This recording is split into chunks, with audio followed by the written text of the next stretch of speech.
InsyaAllah ta'ala. Ada nak tanya apa-apa tak? Ada soalan? Ya. Aha. Okey.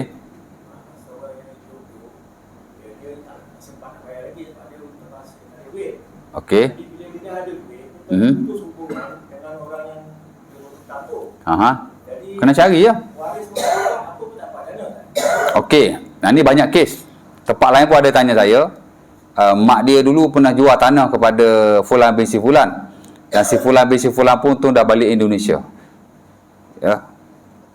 Maksudnya mak dia dah bagi tanah. Orang tu dah bayar kat mak dia. Orang tu balik sana. Tapi tak tukar nama apa. Sebab orang tua dulu kan, kadang-kadang jual mulut aja. Kat geran tak pergi tukar. Betul tak? Tapi anak-anak tahu yang tanah ni mak dia dah jual sebahagian daripadanya kepada Fulan bin si Fulan. Tapi dah 30-40 tahun dulu dah. Cerita ni cerita lama. Tapi anak-anak tahu, dia kata. Dan bila mak saya mati, perkara ni didiam-diamkan. Bagilah kau macam biasa. Sekarang ni member ni buat rumah sewa, member ni tanah, buah tu buah ni jadikan dusun. Macam itulah cerita dia. Mungkin luah tanah tu saya tak tahulah kan. Lah ni baru dia rasa berdosa. Saya mengajar muamalat di tempat tu. Jadi dia rasa, jadi dia kata, dia beritahu saya, macam mana saya nak pulangkan balik hak Fulan bin si Fulan. Dia ni dah tak ada dah. Dah lost lah. Tak tahu bagaimana kan. Orang Indonesia rasanya. Saya kata wajib diberikan kepada orang berkenaan. Kalau dia dah hilang, tak tahu bagaimana, memang kita tak dapat nak kena pasti waris-warisnya, kena pergi majlis agama. Di sana memang ada satu slot harta-harta yang tidak bertuan. Al-amwal al-majhulah dia panggil. Hak tak ada tuan lah, hak tidak diketahui. Maksudnya tak ada tuan macam tu. Dia ada cara nak menguruskan. Tapi mesti diserahkan di sana. Kita tak boleh guna. Habis tu dah buat rumah apa gitu gini dah. Kena kira balik lah ke mana. Kena bincang sana lah. Dia suruh bayar duit kalau ke mana ke. Tapi mesti di ni. Ya. Nampak? Jadi samalah macam yang Haji tanya tadi. Kita ada pinjam duit dengan dia. Dia pun tak tahu bagaimana. Kita pun tak boleh nak kesan dia punya waris-waris dah seumpamanya. Jadi duit tu saya nak buat macam mana? Dalam konteks sekarang nanti jap. Macam itulah. Pergi ke Baitul Mal memang ada slot untuk harta-harta yang majhulah. Tapi kalau kita lihat dalam buku-buku fiqh lama, ya, harta-harta seumpama itu selain daripada kita boleh beri kepada ulil amri dalam slot harta-harta yang tidak bertuan, para fuqaha lah sebahagiannya juga menggalakkan supaya kita pergi beri kepada fakir miskin. Niat sedekah bagi pihak tuan punya duit tu. Ya. Tapi kita tak boleh ambil manfaat daripada duit tu, ataupun kita tak boleh jadikan dia hak kita lah. Kalau kita guna dah, kena ganti balik duit tu, gi ke fakir miskin. Ataupun boleh saja kita untuk dia panggil ala wujuhi al khairi wal muslimin, untuk macam masjid, surau, untuk dibuat apa-apa yang kegunaan orang Islam yang lain. Ya. Begitulah cerita dia. Tapi saya personally saya sarankan pergi ke majlis agama. Terutama kalau harta yang melibatkan amount yang besar, yang banyak macam tu. Kalau 10 ya, 20 ya, tak kena pergi majlis agama. Bagi je lah, pakai miskin. Tapi bila tuan dia datang, wajib beri balik harta tu kepada tuannya. Kita cakap lah, aku dekat dah duitmu ni. Kalau dia nak, kita kena bagi. Kalau dia kata tak apalah, okey. Itu yang saya lihat dalam buku fiqh lah. Saranannya begitu. Boleh? Ya. Saya ni ada duit. Ha? Ada duit rumah. Okey, nak bagi saya? Anak-anak. Nak bagi saya ke? Tak. Saya lah.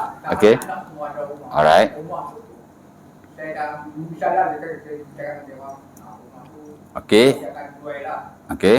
Pakai ada lagi bagi rezeki. Terus dia ada rumah kadang dia main nak. Haji cakap mulut. Cakap dulu. Okey, sekarang ni rumah tu, rumah Haji. Haji cakap mulut, rumah ni jangan jual. Saya jual. Kenapa jangan jual? Bila Haji mati, rumah jadi hak mereka, berhak untuk mereka jual. Ya tu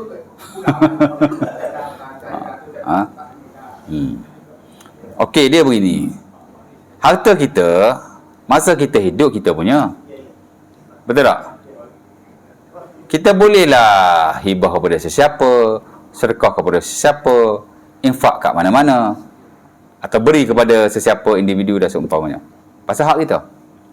Dan kita boleh juga wasiatkan kepada sesiapa selepas kita mati. Yang itu waris memang tak boleh kosek. Dah kita bagi dah masa hidup. Mutu kita wi ke haji. Ji, ambil mutu saya. Anak kita pergi ambil balik. Tak boleh, ni mutu pak aku. Pak mau dah. Tak boleh lah, hibah dah si awal. Sama juga kalau wasiat. Dia wasiat dah. Harta ni bila aku mati, bui ke Ustaz Hasan. Bila kita mati, harta tu mesti diserahkan kepada Ustaz Hasan lah.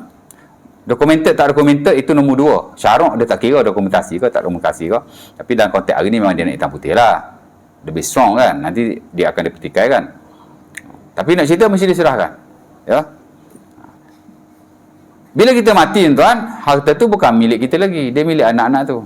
Bolehlah kita bersedia. Nanti ayah mati, rumah ni tak jual lah. Duduk ramah-ramah. Habis tu nak bagi dah ke mana rumah tu esok-esok?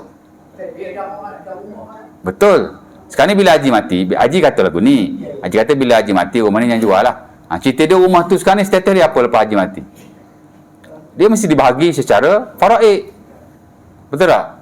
Mungkin orang lain dapat harta ni, orang lain dapat harta ni, rumah dapat ke Alung. Okey, Alung tak jual. Contohnya. Hak dia boleh jual. Kalau Haji betul-betul nak rumah tu tak dijual dan digunakan oleh waris-waris Haji. Haji pergi pejabat agama, Haji kata saya ada rumah. Rumah ni saya nak buat wakaf. Nama dia wakaf Zuri. Wakaf untuk anak-anak. Isilah borang apa gitu gini. Ya. Sahabat saya, bukan sahabat lah, saya pun baru kenal dia. Sebab masa saya buat PhD tahun lepas, dia baru siap PhD. Dia buat bab wakaf zuriat. Memang dalam syarak ada satu slot dalam bab wakaf ni, dia panggil wakaf zuri, wakaf zuriat. Kita wakaf untuk anak cucu kita. Boleh. Gazetted. Memang ada dokumentasi apa semua, boleh diguna pakai. Tapi majlis agama. Jadi kita akan endorsekan benda itu sebagai wakaf. Dia tidak dibahagikan secara faraid. Bila Haji mati, dia tak dibahagikan faraid, dia masuk under slot wakaf. Dan memang ada buat. Ya, macam sahabat saya tu, dia ada rumah yang diwakafkan oleh atuk dia dulu-dulu. Sampai le. Lepas seorang-seorang jaga, lepas seorang-seorang jaga. Jadi siapa-siapa boleh duduk situ, tanya raya boleh datang. Rumah tu dia tak jual. Sebab bila dia jadi harta wakaf, dia tak boleh dijual. Jadi kalau Haji betul-betul tak nak rumah tu dijual, nak dimanfaatkan oleh cucu-cucu Haji sampai bila-bila, Haji buat wakaf zuriat. Tak susah pun. Pergi majlis agama, isi borang. Adalah dia punya peraturan dia.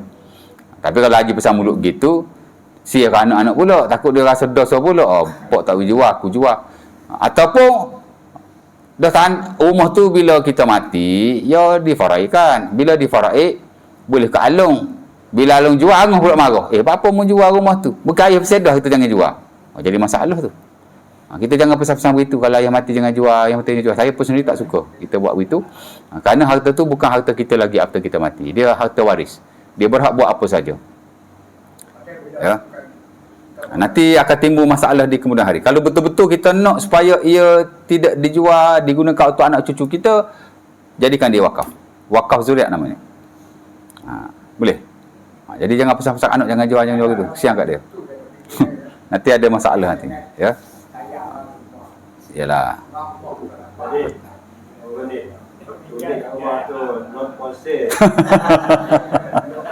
Okey lah tu. Aku Luqman Azhar. Assalamualaikum.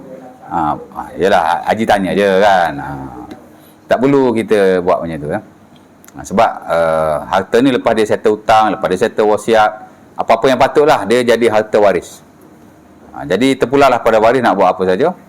Sebenarnya kalau Haji pesan jangan jual pun dia boleh jual pasal tu harta dia. Cuma takut timbul macam dia rasa berdosa ko, ataupun adik-beradik lain akan mempertikaikan ko, dia akan timbul lah isu-isu seumpama itu. Banyak isu-isu bab-bab lagu ni tuan. Saya orang tanya belaka. Ya. Baru ni pun ada orang tanya juga. Rumah mak saya, kakak saya repair habis 80,000. Lain lepas mak saya mati, kakak saya nak claim balik 80,000 tu. Macam mana dia kata nak bagi ni? Jadi satu isu juga tu. Boleh? Ya. InsyaAllah ta'ala. Jadi